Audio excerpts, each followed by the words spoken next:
In the wake of Russia's most catastrophic aerial strike on Ukraine since the start of the war, the world finds itself standing at a crossroads of history, where every political decision carries seismic consequences for global security, economics, and diplomacy.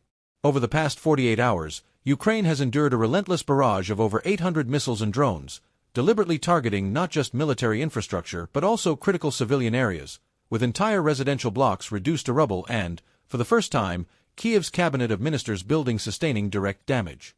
The loss of life has been devastating, families torn apart, hospitals overwhelmed, and emergency responders working around the clock to contain fires and rescue survivors trapped beneath collapsed structures.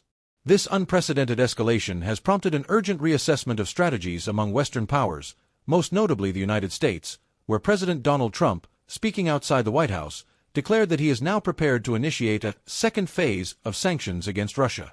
While his remarks lacked specific policy details, geopolitical analysts widely interpret this as signaling a decisive shift from traditional, targeted sanctions toward far-reaching secondary sanctions, designed not only to cripple Russia's economy but also to pressure nations still engaging with Moscow economically, including India, China, Turkey, and certain European buyers of Russian energy. If implemented fully, such measures would mark one of the most aggressive sanction regimes in modern history, with potential ripple effects extending far beyond the war zone itself. Experts from leading think tanks warn that targeting Russia's oil and gas revenues could severely undermine its wartime financing but also destabilize global energy markets, risking skyrocketing fuel prices, supply chain disruptions, and possible retaliatory countermeasures by the Kremlin, ranging from gas cutoffs to Europe to cyberattacks on U.S. financial systems and critical infrastructure. Inside Ukraine, President Volodymyr Zelensky has intensified his calls for decisive Western action, labeling the latest strikes as an act of state terrorism, and warning that failure to act boldly now risks emboldening Moscow, setting a precedent of unchecked aggression that could destabilize the entire European security architecture for decades to come. Meanwhile, Ukraine's Prime Minister Yulia Sviridenko has urged NATO to consider fast-tracking weapons deliveries, while Kyiv has launched its own retaliatory drone strikes on Russia's Druzhba oil pipeline, signaling Ukraine's determination to disrupt Moscow's energy exports, a move fraught with the risk of deepening the crisis further. In Europe, divisions are emerging among allies. While nations like Poland, Lithuania, and Estonia demand immediate, maximum-level sanctions to break Russia's military momentum, others such as Germany, France, and Hungary urge caution, fearing that severe restrictions on Russian oil and gas could plunge the continent into an economic recession during an already fragile recovery period. At the heart of the debate lies a difficult balancing act between punishing Moscow effectively and shielding Western economies from collateral damage. The U.S. Treasury, under Secretary Scott Bessent, is reportedly developing a layered sanctions framework combining banking restrictions, energy embargoes, and secondary tariffs targeting countries that continue to import Russian oil. According to senior administration officials, this multi-pronged approach is intended not just to weaken Russia but also to reshape global trade flows, making it increasingly costly for neutral states to remain economically aligned with Moscow. However, analysts caution that such a strategy risks alienating partners like India, a key U.S. ally in counterbalancing China, and could accelerate the formation of alternative financial systems among BRICS nations, Brazil, Russia, India, China, and South Africa, who have already begun discussions on establishing non-dollar-based payment infrastructures to bypass Western sanctions entirely. Simultaneously, Russia appears to be doubling down rather than backing away. Intelligence reports suggest Moscow is preparing a fresh wave of long-range missile systems, and satellite imagery indicates that Russia has increased troop mobilization along the Eastern Front, potentially signaling preparations for a new offensive push deeper into Ukrainian territory. In this volatile environment, the role of China has become increasingly pivotal.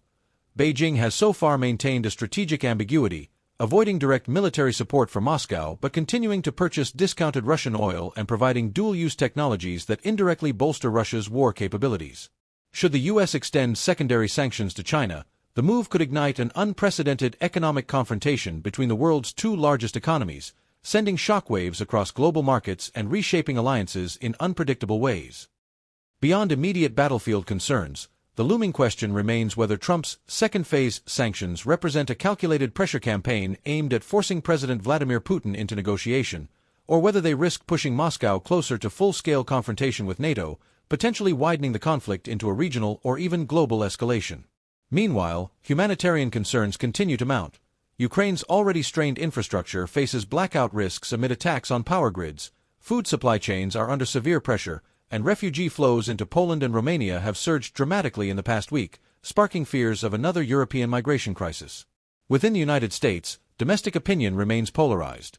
While many lawmakers across both parties support stronger sanctions to deter Russian aggression, others warn that a prolonged economic standoff risks backfiring, driving up inflation and weakening U.S. leverage abroad. On the ground in Kyiv, residents describe an atmosphere of resilience mixed with exhaustion, as air raid sirens punctuate daily life and volunteers race to deliver aid where state systems are overwhelmed. Internationally, diplomatic efforts are intensifying. Emergency summits are being convened between Washington, Brussels, and NATO headquarters, with discussions extending beyond sanctions to include potentially redefining security guarantees for Ukraine and even revisiting debates about NATO membership pathways. Some experts argue that unless Russia perceives an existential cost to continuing its campaign, incremental sanctions will fail to change the calculus in Moscow. Others contend that escalation through economic warfare carries unpredictable consequences, potentially fragmenting the Western coalition if rising energy prices and economic pain fuel domestic backlash among U.S. and European populations. As the situation evolves, one thing is clear.